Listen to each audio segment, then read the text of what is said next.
So by the time when do you start submitting that book? You're just going through the usual query route, right? I did. I went the I didn't know anybody in publishing. I had no connections. What I did is I went to the bookstore, and this is Query Tracker may have been around in 2010, but I just perhaps didn't know about it. So what I did was I just went to the bookstore and I would pick out the books of authors I love to read, authors whose books were similar in tone and style to mine. And I would read the acknowledgments and I would see who they were thanking.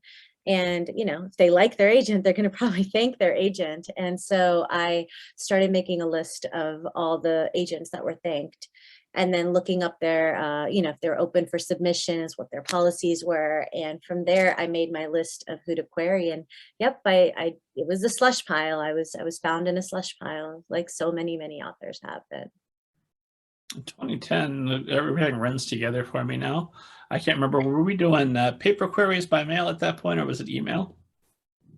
So there were both options. I did an email query, but then when I was getting requests for partials and fulls, 90% of the time the request was for paper. So I had to print out and bind it and send it. Yeah, I don't think anyone does that anymore. I don't think so.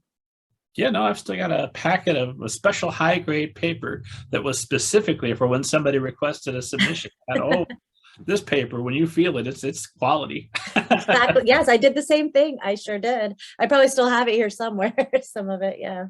Now my son draws on it occasionally. That's probably a good use for it at this point.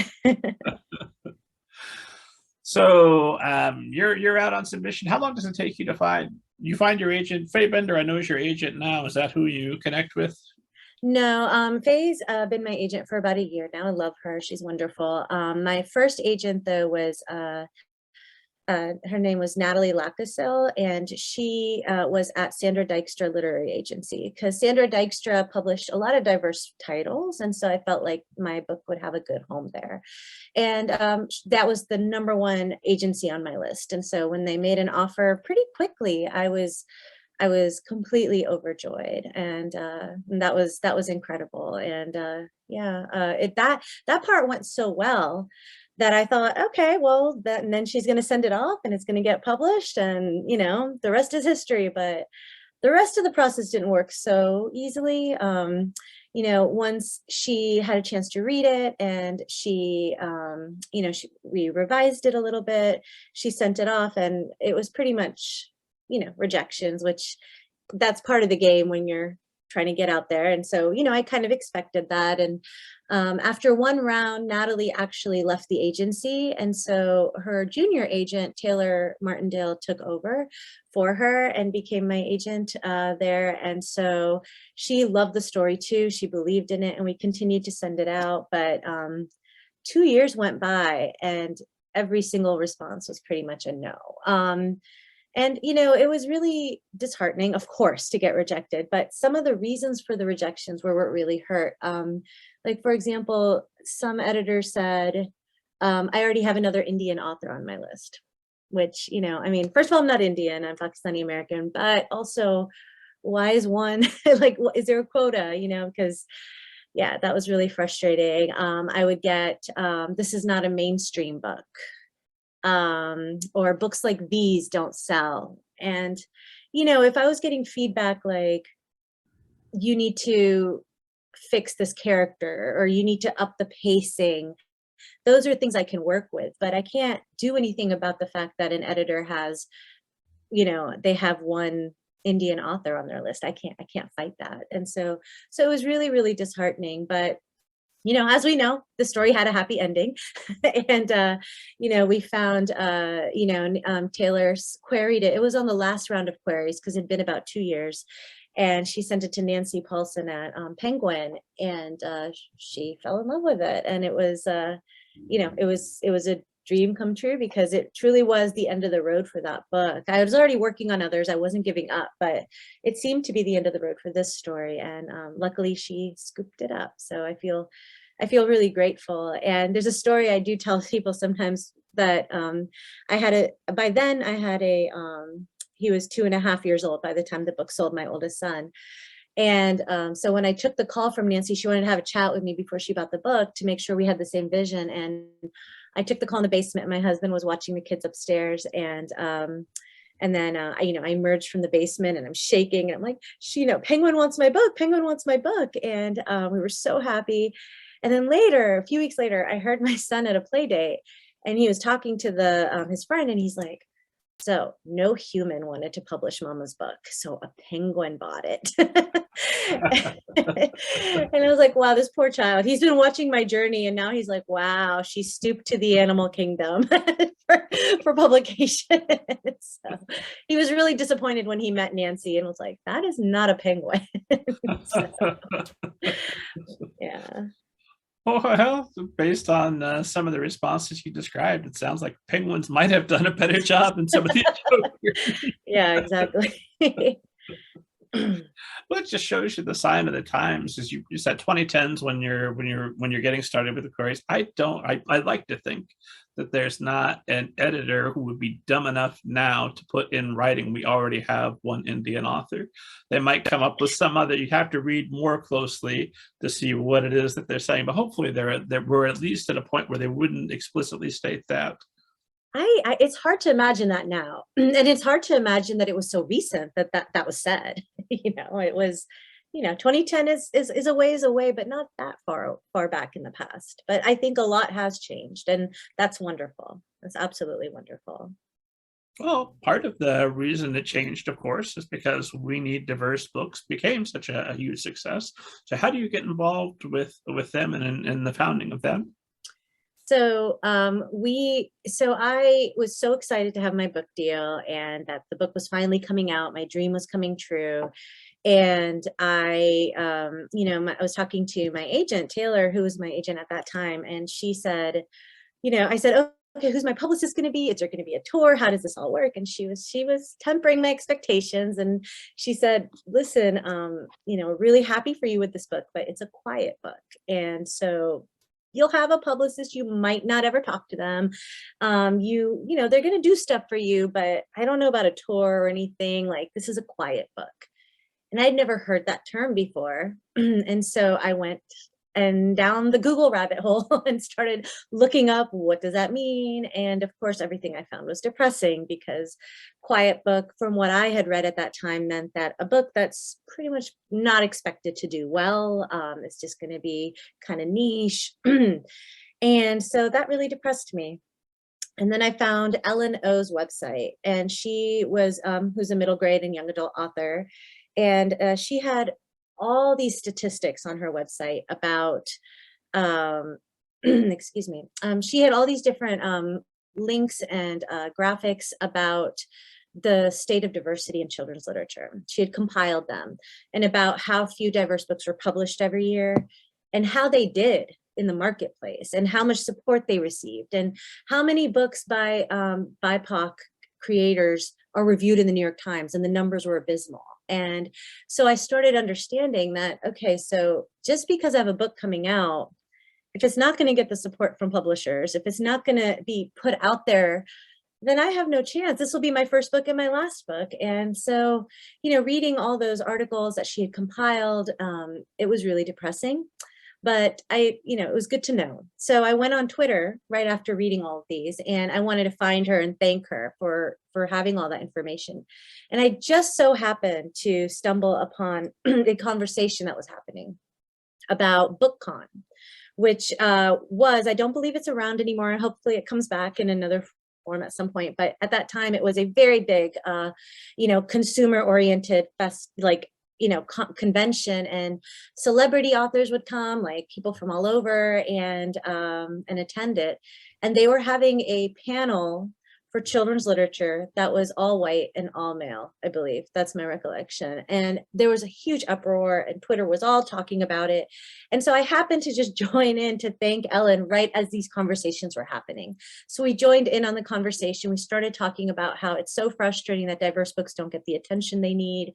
And more and more people started joining that conversation. And we said, why don't we try to do something about this instead of just complaining?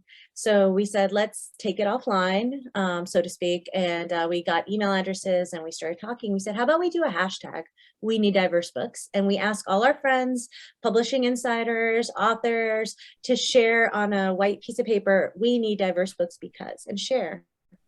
And, we were hoping our friends would participate and our editors would participate, but we had no idea that it would go viral. And it did. It was trending on Twitter for days and days.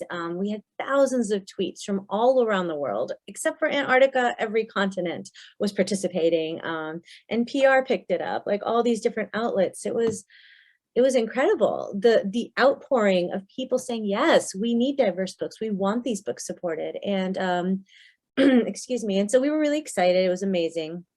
Around that time, we decided it was time to buy a minivan because we were growing as a family. And I was coming home from the minivan dealership and I had an unknown number on my phone calling. And I was like, okay, I must have left something at the at the car dealership. And so I picked up, because you never pick up an unknown number these days, but I did.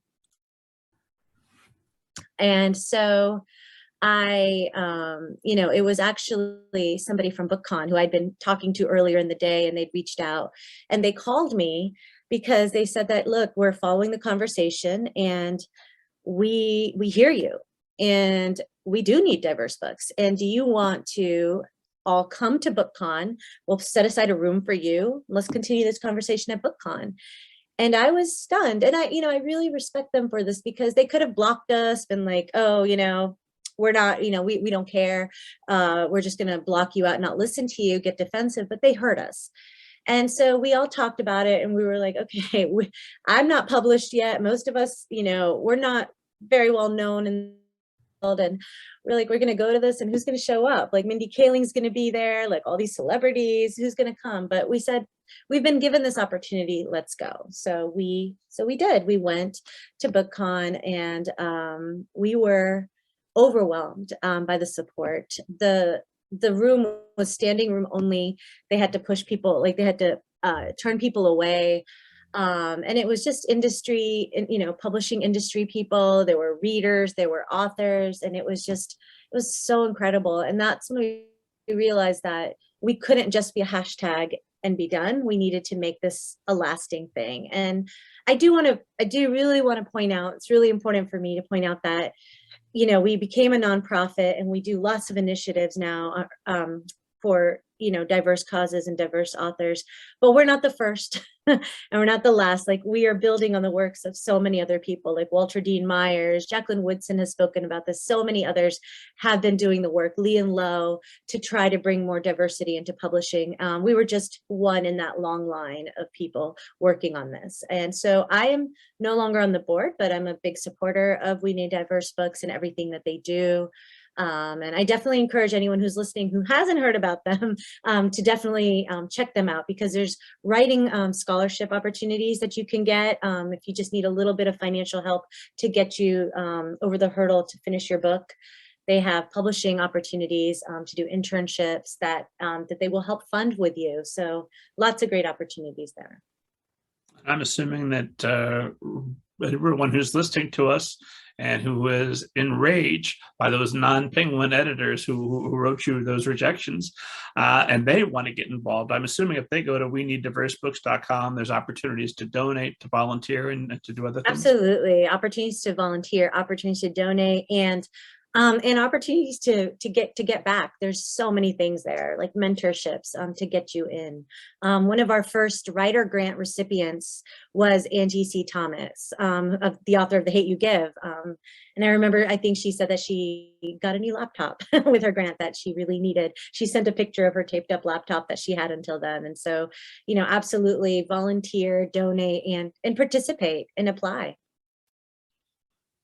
Angie Thomas recently posted on, she moved recently and she was posting on Twitter about it. And I saw that the first thing she'd set up was her big screen TV and her PS5. And I said, oh, Angie Thomas, you and I in the moment, we are the same. I that's exactly what I do if I'm moving. So, where I asked this a lot of the publishing guests who are good enough to come on the show. Every time I talk to an agent or an editor, I ask them what they're doing, what they're seeing other people doing to increase diversity in traditional publishing. Where do you see traditional publishing at this point versus where they were in 2010? How far have they come? How far do we still need to go? Well, I mean, my perspective is I feel like we've come so far. We've come so far, and I'm so grateful for all of that. And, when I published Written in the Stars, I was one of very few South Asian authors, I believe, that was publishing in young adult. And yet, my teen book, Written in the Stars, is a story about a girl who's Pakistani American and forced into a marriage. And it was a story that I wrote because I was, because most of us, we write stories, a lot of us write stories about what hurts and about what we think about a lot and trying to process. And that was a story, the forced marriage storyline was a storyline that was inspired by people I knew and me trying to process that trauma that had happened to people I loved. And however, when that book was coming out, I realized it's one of very few books featuring South Asians. And, it's a big burden. It's, like the burden of the minority, like how, because there's such few books in the canon, each book carries this heavy, heavy weight that people may read that book and generalize about everybody. I still ultimately wanted to publish that book because an editor friend reminded me that, when writing, we must value justice and truth above all in writing the story. And my hope was this story would help others to escape or avoid that kind of circumstance. But it felt very unfair that because of the dearth of books, that each book written by a BIPOC creator had that much more burden. And I think in some ways that's still true, but there are so many more Muslim writers, so many more South Asian writers now. There's writers writing fluffy love stories. There's writers addressing identity related issues. And so I love that there's that diversity. But I think, excuse me, I do think that I'm in a bubble because, I was one of the founders of We Need Diverse Books, and diversity matters a lot to me. I'm actively seeking out diverse titles. I don't know how that's translating necessarily into the world at large. We're having so many book bans. We're having kind of like a blowback to the diversity that's increasing, especially for LGBTQIA plus, stories. And so I feel like we've come a long way, but I feel like, there's very clearly pushback to the fact that we've come a long way. So there's still a lot of work to be done. No, when Lamar Giles was here, check the back catalog, esteemed audience. It's well worth your time. He said that we would know that we had reached a proper amount of diversity in literature when there was lots of mediocre fiction lying around written by authors of color. That's a good way to put it. Yep. So